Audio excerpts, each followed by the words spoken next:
चीन की गोद में बैठी नेपाल की कम्युनिस्ट सरकार अब भारत और नेपाल के बीच सदियों पुरानी रोटी बेटी के रिश्ते को तोड़ने पर आमदा है। पिछले दिनों विवादित नक्शा जारी करने वाली नेपाल की केपी शर्मा ओली सरकार एक ऐसा प्रस्ताव ला रही है जिसके बाद नेपाल के नागरिक से शादी करके वहां जाने वाली भारतीय महिलाओं को अब नेपाल की नागरिकता हासिल करने के लिए 7 सालों तक इंतजार करना होगा। ऐसे में नेपाल में ब्याह कर जाने वाली भारतीय महिला 7 वर्ष तक वहां हर तरह के राजनीतिक अधिकार से वंचित रहेगी। शनिवार 20 जून को नेपाल कम्युनिस्ट पार्टी की बैठक में नागरिकता संबंधी संशोधित कानून को संसद से पास कराने का फैसला किया गया। चूंकि सत्तारूढ़ कम्युनिस्ट पार्टी के पास लगभग 2/3 बहुमत है, इसलिए संसद से यह कानून आसानी से पास हो जाएगा। इस कानून को बनाने के पीछे ओली सरकार की एक ही नियत है कि नेपाल और भारत के बीच में जो भी पारिवारिक संबंध है, जो खून का रिश्ता है, उसे भी खत्म कर दिया जाए। नेपाल के गृह मंत्री राम बहादुर थापा ने मीडिया को दिए बयान में कहा है कि इस नियम में कुछ अलग नहीं किया है। भारत भी विदेशी लड़कियों को किसी भारतीय से शादी के 7 साल बाद ही नागरिकता देता है। यह कानून में उन नेपाली लड़कियों पर भी लागू होता है जो ब्याह कर भारत जाती हैं।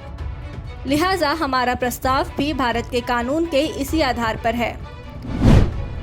हकीकत नेपाल के गृह मंत्री के बयान से बिल्कुल अलग है। नेपाल में भारत को लेकर झूठ कम्युनिस्ट पार्टी की तरफ से वर्षों से फैलाया जा रहा है। यह सही है कि विदेशी बहुओं के मामले में 7 साल वाला नियम भारत में लागू है, लेकिन साल 1950 में दोनों देशों के बीच हुई मंत्री संधि के तहत नेपाली बहुओं के लिए यह बाध्यता नहीं है। नेपाल और भारत के बीच जो 1950 की मैत्री संधि हुई है, उसके मुताबिक दोनों देश एक दूसरे के नागरिकों को अपने ही देश के नागरिक के समान व्यवहार और अधिकार देंगे। नेपाल से आने वाली बहू को भारत में एक हाथ से मांग में सिंदूर और एक हाथ से नागरिकता दी जाती है।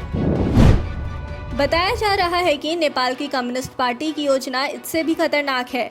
उसके एक सांसद तथा पार्टी की प्रवक्ता पम्फा भूसाल ने तो संसदीय समिति की बैठक में यहां तक कहा कि नेपाल के सीमावर्ती इलाकों में जो भी शादियां सरहद पार होती हैं, उस पर प्रतिबंध लगाया जाना चाहिए।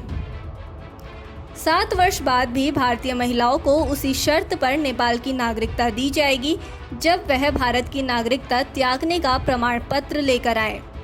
नेपाल की नागरिकता दे भी दी जाए तब भी नेपाल के कुछ चुनिंदा पदों के लिए ऐसी महिलाओं को अयोग्य माना जाए। बताया जा रहा है कि नेपाल में नया संविधान जारी होने के समय ही वहां की कम्युनिस्ट पार्टी इसको संविधान में शामिल करना चाहती थी, लेकिन अब चीन के इशारे पर ओली सरकार हर भारत विरोधी फैसला लेने पर आमदा है। पिछले दिनों भारत के कई इलाकों को अपना बताकर नया नक्शा नेपाली संसद में पास करवाना इसी का एक हिस्सा था। डेस्क रिपोर्ट, रासत्ता एक्सप्रेस।